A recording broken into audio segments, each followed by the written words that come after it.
सुप्रभात।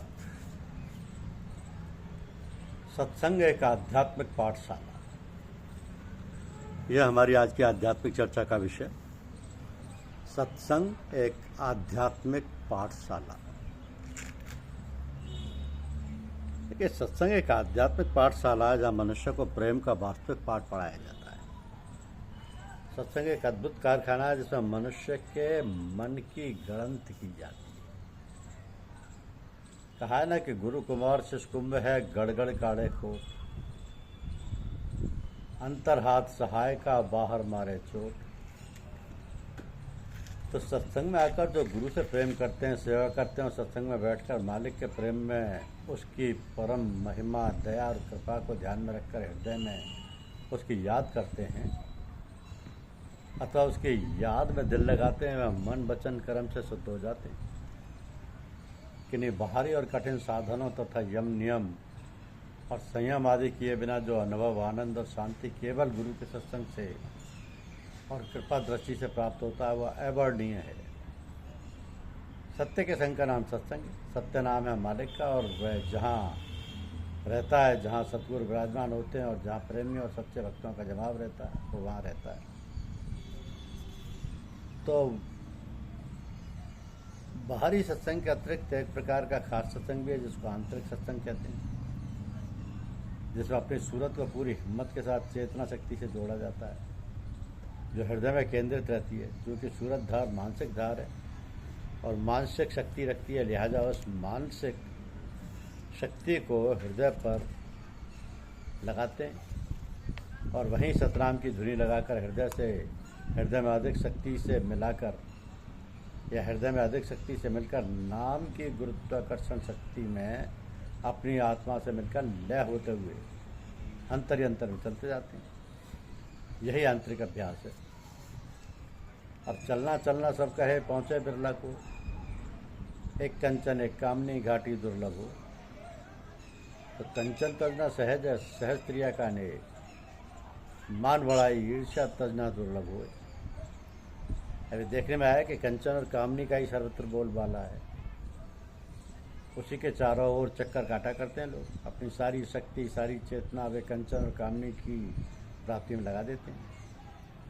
कंचन और कामनी को प्राप्त करके भी मनुष्य को सुख नहीं, चैन नहीं। जितना ही कंचन और कामनी का भोग करता है उतना ही वो और अतृप्त होता जाता है। तो ऐसे प्राणियों को देखकर उनकी इस स्थिति से घबराकर बहुत से लोग घर गृहस्थी छोड़कर साधु सन्यासी बन जाते हैं। इनमें बहुत से वास्तव में कंचन और कामनी का त्याग कर देते हैं, किंतु इनके अंदर भी मान बढ़ाई और ईर्ष्या अड्डा जमाए रहते हैं। तनिक सी बातों में आपस में लड़ बैठते हैं। किसी ने बुराई कर दी तो वह आग बबूला हो जाते हैं, किसी ने प्रशंसा कर दी तो फूल कर कुप्पा हो जाते हैं। तो अपने साथी साधु सन्यासी को संपन्न और प्रतिष्ठावान देखकर ईर्ष्या करने लगते हैं।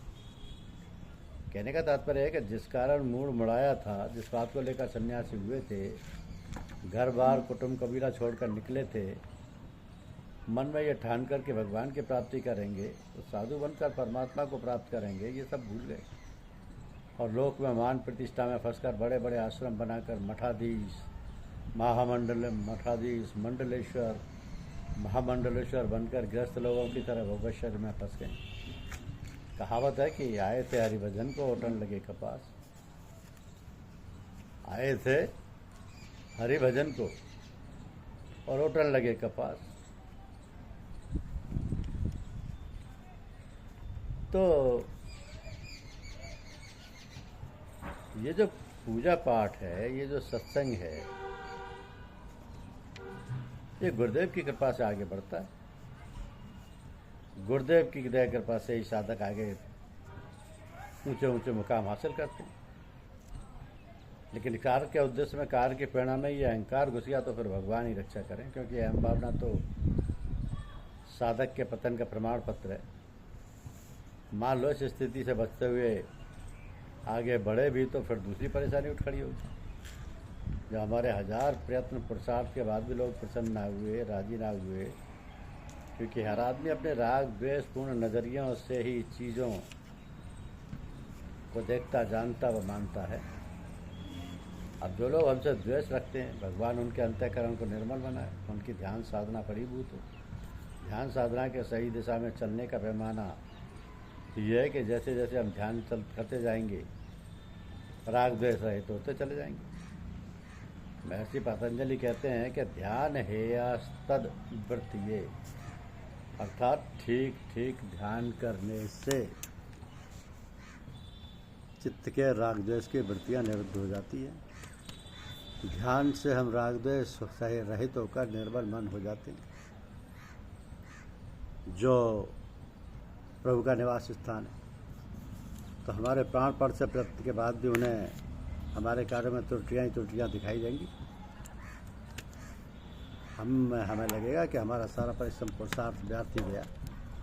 तब एक निराशा मन में छा सकती है जो कार्य से विमुख कर सकती है, जो कार्य से विमुख कर सकती है।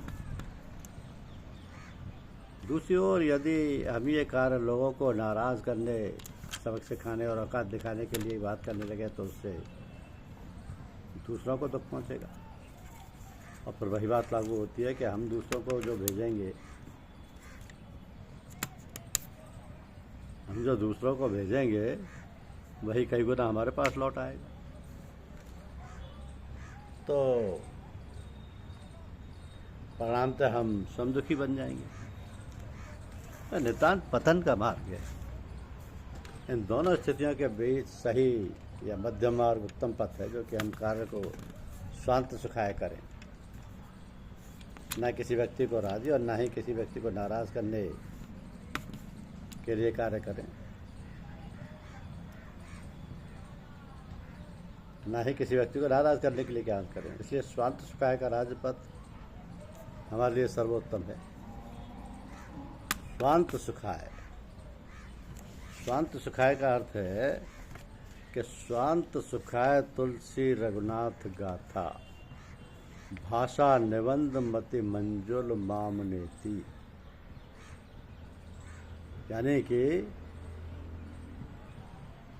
यदि हम कहें कि हम ये कार्य लोगों की प्रसन्नता के लिए कर रहे हैं, तो हमें ये अहंकार आ सकता है कि हम कितना अच्छा परहित का कार्य कर रहे हैं। इससे हजारों लोगों को सुख मिल रहा है। जैसे इतिहास में महाराज शिवाजी को किला बनवाते समय दिल में एक ख्याल आ गया कि मैं कितने सारे लोगों को रोजी रोटी दे रहा हूँ, वह कल्याण कर रहा हूँ। तब उनके समर्थ गुरु रामदास जी महाराज ने उसको दूर बैठे ही भांप लिया था और तुरंत वहीं उपस्थित होकर एक चमत्कारिक घटना प्रस्तुत कर उनके अहंकार हरण कर लिया था कि कार्य के उद्देश्य में, कार्य की प्रेरणा में ही यह अहंकार घुस गया, तो फिर तो भगवान ही रक्षा करें, फिर तो भगवान ही रक्षा करें। इसलिए सब धर्म ग्रंथों में कहा गया कि अहंकार व्यक्ति का सबसे बड़ा शत्रु है तथा यही उसके पतन का कारण बनता है। पुराण में कहा गया कि यदि विद्वान अपने ज्ञान पर अहंकार करता है तो वह ज्ञान विवेक की तह तक नहीं पहुंच सकता। संसार के महान वैज्ञानिक न्यूटन अत्यंत विनम्र स्वभाव के व्यक्ति थे। उनके जीवन की एक घटना है कि जब वो मृत्यु सैया पर थे तब उनके अनेक वैज्ञानिक मित्र, शिष्य और संबंधी अंतिम दर्शन करने और आशीर्वाद लेने उनके पास पहुंचे। उनके एक साथी वैज्ञानिक के मुख से अनायास निकला, आपका जीवन पूर्ण सार्थक हो गया। आप एकमात्र ऐसी विभूति हैं जिन्होंने कड़े परिश्रम से प्रकृति के रहस्यों को प्रकट करने में सफलता प्राप्त की है। अब कोई रहस्य ऐसा नहीं रहा जिसे आपने ना जाना हो। न्यूटन ने मुस्कुराते हुए कहा, ये तुम बड़े भ्रम में हो। मैं यह भ्रम नहीं पालता कि प्रकृति के मामलों में सर्वज्ञानी हूँ। असल बात यह है कि मैं अपने को समुद्र तट पर खेलने वाले उस बालक के समान मानता हूँ जिसको कभी कभी अपने साथियों के मुकाबले अधिक शंख सीप समुद्र से मिल जाते हैं। वास्तविकता यह है कि सत्य का अथाह समुद्र मेरे सामने अभी बिना खोजे पड़ा है। कई जन्मों में भी प्रकृति की पूर्ण जानकारी प्राप्त नहीं कर सकते। स्वामी दयानंद सरस्वती कहा करते थे कि ज्ञान और सत्य की खोज के लिए हर समय तत्पर रहना चाहिए। एक एक वेद मंत्र में इतने रहस्य छिपे हैं कि पूरा जन्म खपा देने पर भी पूर्ण ज्ञानी होने का दावा नहीं किया जा सकता। धन्यवाद।